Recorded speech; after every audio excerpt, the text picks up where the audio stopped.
नमस्कार मंडळी, आपण बघत आहात सुमन्स मॅजिक।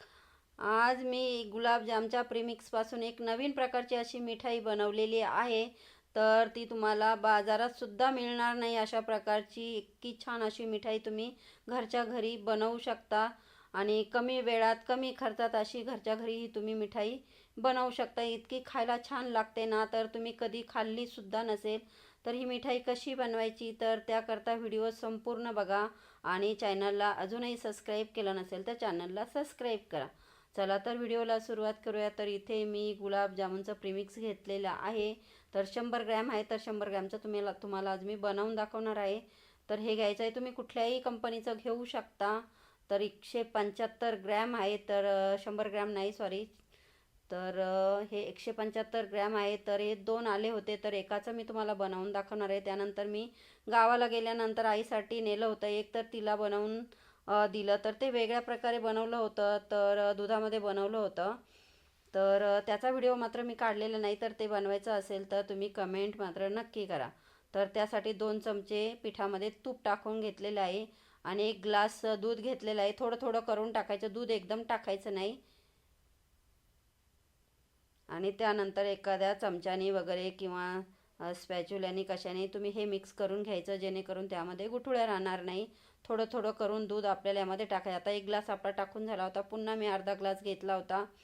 तर आता इथे आपल्याला किती दूध लागणार आहे जेव्हा तुम्ही हलवत राहाल ना तेव्हा तुम्हाला, कारण प्रत्येक कंपनीचे हे प्रीमिक्स असतात ना, तर वेगळ्या प्रकारचे, काहींना कमी दूध लागतं, काहींना जास्त लागतं। तर अशा प्रकारे आता बघा, अशा प्रकारचे आपल्याला मिश्रण तयार करायचं आहे। असं पातळ असं मिश्रण तयार करायचं आहे, अजिबात त्यामध्ये गुठळ्या राहिल्या नाही पाहिजेत। तर 1.5 ग्लास मला दूध लागलेलं आहे इथे। आता कुठल्याही, आता तुम्ही, आता माझ्याकडे हे काचेचं भांडं आहे, तुम्ही स्टीलच्या वगैरे भांड्याला सुद्धा असं हे बनवू शकता। तर इथे मी काचेच्या भांड्यात बनवणार आहे। तर त्याला आधी तूप लावून तुपाने ग्रीस करून घ्यायचं आहे आणि हे जे मिश्रण आपण बनवलेलं आहे ना ते यामध्ये टाकून घ्यायचं आहे। तर अशाच प्रकारचं मिश्रण आपल्याला हवं आहे, जास्त घट्ट पण नाही आणि जास्त पातळ पण नाही। तर हे भांड्यामध्ये आता टाकून घ्यायचं आहे। भांडं असं व्यवस्थित सेट करून घ्यायचं आणि इथे बघा, एका भांड्यामध्ये खाली पाणी ठेवलेलं आहे, त्यावर एक रिंग ठेवून घ्यायची आणि त्यामध्ये आपल्याला हे काचेचं भांडं ठेवून घ्यायचं आहे, म्हणजे जसा ढोकळा करतो ना तसं वाफवून घ्यायचं आहे। तर एक 10 मिनटं फक्त आपल्याला याला वाफवायला लागणार आहे। तर 10 मिनटं झालेली आहे आणि आता इथे आपण टूथपिक टाकून बघूया। तर टूथपिक आपली कोरडी निघालेली आहे, म्हणजे आपले हे मिठाईचं मिश्रण आपल्याला छान असं शिजलेलं आहे। तर आता बघा, सुरुवातीला तुम्हाला हे कसं दिसत आहे, पण जेव्हा संपूर्ण आपली मिठाई तयार होईल ना तेव्हा तुम्ही बघा, आता याचे काप करून घ्यायचे, कडेला मोकळं करून घ्यायचं आणि नंतर तुम्ही याचे चौकोनी एकसारखे काप करून घ्यायचे।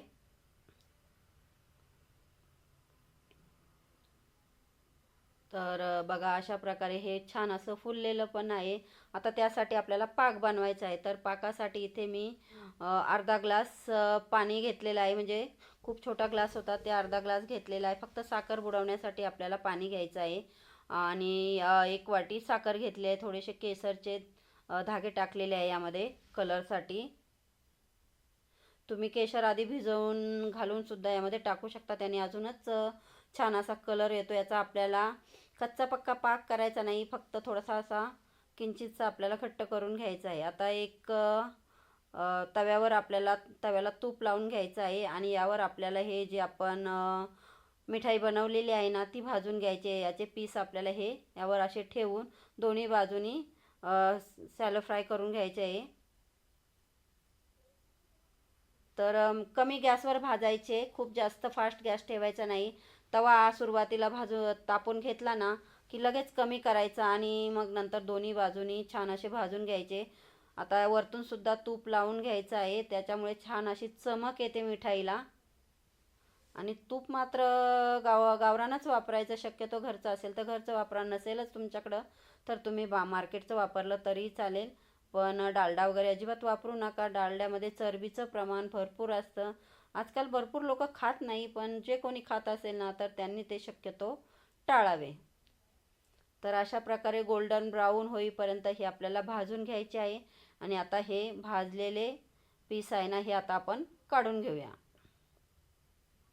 तर छान असा बघा गोल्डन ब्राऊन कलर आलेला आहे भाजल्यामुळे, त्याला अजून छान अशी चव येईल. आणि आता ज्या भांड्यात आपण उकडून घेतलं होतं ना त्याच भांड्यात टाकून घेऊया, कारण याच्यावर आपल्याला पाक टाकायचा आहे मुरवण्यासाठी. आता ज्या साईजने आपण काढले होते ना त्याच साईजमध्ये पुन्हा आपल्याला ते सेट करायचे आहे. तर सगळे पीस आता मी काचेच्या भांड्यात ठेवलेले आहे आणि जो पाक आपण बनवलेला आहे ना थोडा थोडा करून सगळ्या पीसवर थोडा थोडा करून टाकायचा, जेणेकरून आतपर्यंत मिठाईमध्ये पोचेल. गुलाबजामचा पाक करतो ना त्यापेक्षा थोडासा किंचित घट्ट असा करायचा आहे, खूप जास्त घट्ट पण नाही खूप जास्त पातळ पण नाही. तर पूर्ण असा वरती येईपर्यंत पाक हा आपला त्यावर टाकून घ्यायचा. पूर्ण पाक त्यावर टाकला आहे, वरती आलेला आहे बघा, पण ते भिजल्यानंतर पूर्ण कोरडं होईल. थोडेसे आता मी यावर केशरच्या काड्यासुद्धा टाकून घेतलेल्या आहे. हे ऑप्शनल आहे, तुमच्याकडे नसेल तर नुसता तुम्ही पाकही टाकू शकता. केशरची काही जास्त आवश्यकता नाही, थोडीशी चव चांगली येते आणि कलरही चांगला येतो. आणि थोडेसे मी इथे बदामचे आणि पिस्त्याचे कापसुद्धा टाकून घेणार आहे. तर हे गार्निशिंगसाठी आहे ऑप्शनल, तर नसेल तर नाही टाकलं तरीही चालेल. तर बघा अशा प्रकारे आता हे मी 2 ते 3 तास असंच मुरवायला ठेवायचं आणि त्यानंतर बघूया आपण आपला मिठाई कशी झालेली आहे. तर तुम्ही बघू शकता एकदम रसरशीत आणि छान अशी आतपर्यंत भिजलेलं आहे, छान अशी मिठाई झाली. नेहमी नेहमी तुम्ही गुलाबजाम खातात ना तर काहीतरी असं वेगळं बनवून बघा, सगळ्यांनाच आवडेल. आणि कोणी पाहुणे आले तर विचारतीलच कुठून कुठून आणली, कुठल्या दुकानातून आणली आणि या मिठाईला काय म्हणतात, तुमच्याकडे काय म्हणतात, यासाठी मला एक नाव सुचवा. तर नक्कीच सांगा ह्या मिठाईला तुम्ही काय म्हणतात. आणि अशा प्रकारे ही गुलाबजाम प्रीमिक्सची मिठाई तुम्ही नक्की करून बघा. आणि चॅनलला सबस्क्राईब केलं नसेल तर प्लीज चॅनलला सबस्क्राईब करा. व्हिडिओ बघितल्याबद्दल थँक्यू.